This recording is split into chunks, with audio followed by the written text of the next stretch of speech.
Okay, so we just calculated how much energy was released. Q of reactant was 450 calories.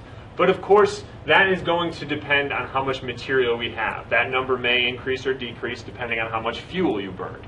Okay, when I'm using the term fuel, I mean the nut in the case of the lab, or essentially anything that you burn. It depends on how much you burn.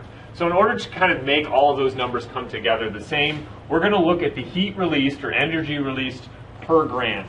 Okay, per gram will essentially give us a number and tell us how much fuel is encased in something. So the Q per gram, or energy released per gram, is equal to the Q of the reactant, which we've already determined, divided by the mass of reactant. So it's taking the number of calories and dividing it by the grams of the material that we actually lost. So in your experiment, you're going to start with a known amount of your nut or your sample, and you're going to catch it on fire. And then you're going to weigh it again, and you've lost some mass.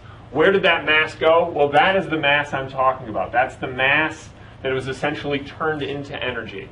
Okay? The energy that we created came from the mass that we lost, and that's the equation to determine it. So Q of reactant over mass of reactant.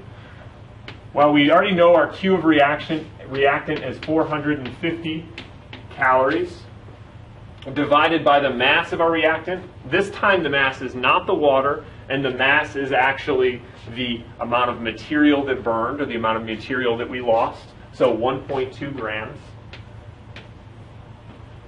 And of course, we just followed through, divide the numbers. What you end up with is 375, and then our unit is going to be calories, lowercase, per gram.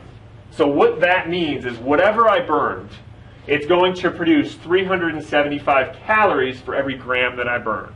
Okay, that's what the unit is telling me. And that's how we calculate how much energy is released per gram.